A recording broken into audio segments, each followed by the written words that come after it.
Once upon a midnight dreary, while I pondered, weak and weary, over many a quaint and curious volume of forgotten lore, while I nodded, nearly napping, suddenly there came a tapping, as of someone gently rapping at my chamber door. "'Tis some visitor," I muttered, tapping at my chamber door. Only this, and nothing more. Distinctly I remembered it was the bleak December, and each separate dying ember grew disgust up on the floor.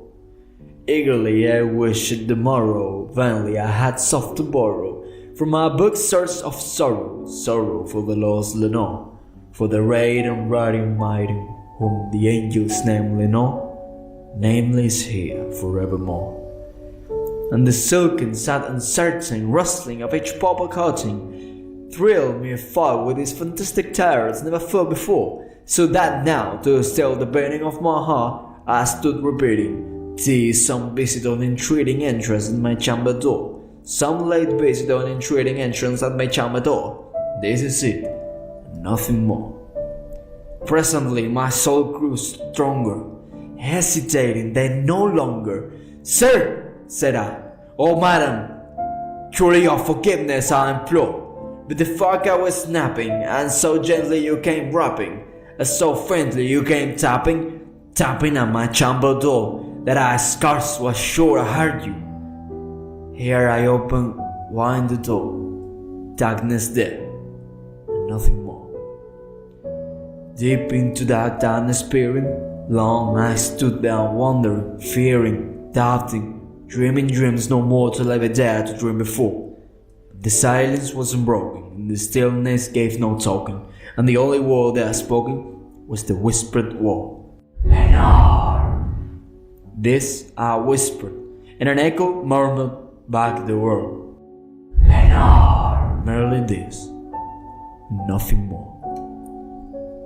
Back into the chamber turning, on my soul within me burning, soon again I heard a tapping somehow, somewhat louder than before.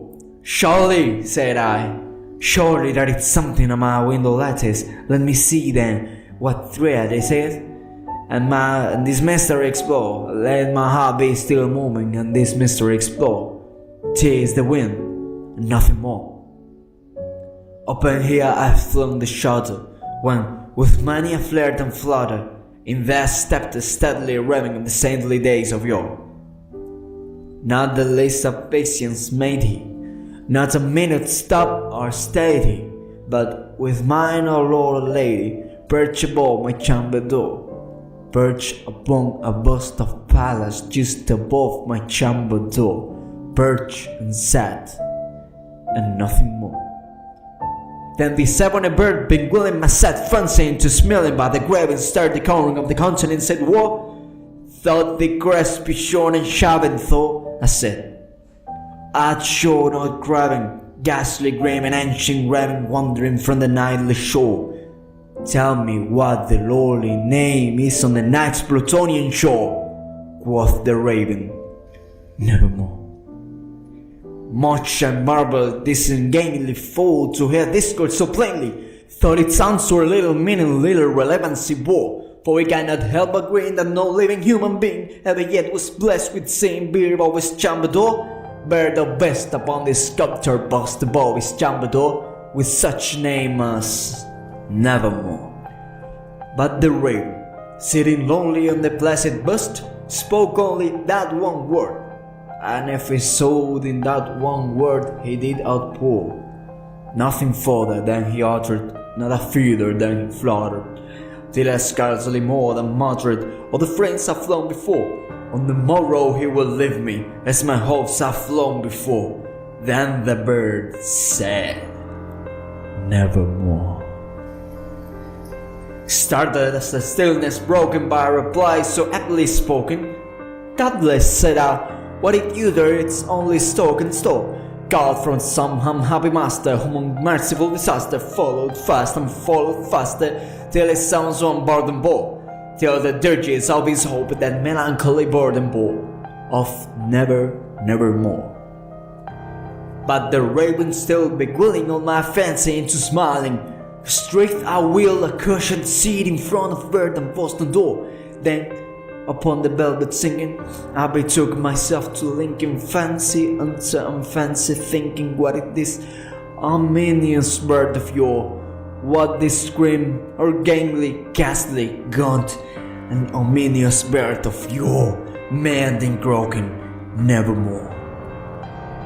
This I sat engaged in guessing, but no syllable expressing to the fool whose fiery eyes now burned into my bosom's core. This and more I sat divining, with my head at this reclining, but this question's velvet lining and the lamplight glowed at her, but whose velvet violet lining with the lamplight glowing o'er her she shall press, nevermore. Then, methought, the air grew denser, perfumed from an unseen censer, swung by seraphim whose footfalls tinkle on the top therefore. Wretch, I cried, the God hath lent thee by these angels he hath sent thee, respire, and nepenthe from the memories of Lenore. Quaff this kind nepenthe, and forget this lost Lenore. Quoth the Raven, nevermore. Prophet, said I, thing of evil, prophet still in birth of evil, whether tempter sent, of whether tempestuous 3 eyes Azure, desolated yet all undaunted, on this desert land enchanted, on this home by horror hunted. Tell me truly, I implore, is that the bombing garden? Tell me, I implore. Quoth the Raven, nevermore. Prophet, said I, thing of evil, prophet still the birth of devil, by that heaven that bends above us, by that God we both adore. Tell this soul with sorrow laden, if within the distant hiding it shall clasp a sainted maiden whom the angels name Lenore. Clasp a radiant maiden whom the angels name Lenore. Quoth the Raven, nevermore. Be that war or son of parting, bird of film, as rigged upstarting, get thee back into the tempest and the night's plutonian shore. Leave no black plume as a token of that lie thee soul that spoken. Leave my loneliness unbroken, quit the bust above my door. Take thee Vic from out of my heart, and take thee forth from off my door. Quoth the Raven, nevermore. And the Raven never fleeting, still sitting on the padded bust of palace just above my chamber door, and his eyes have all seeming of a demon that is streaming, and the lamplight or her streaming throws his shadows on the floor, and my soul from out that shallow that lies floating on the door shall be lifted nevermore.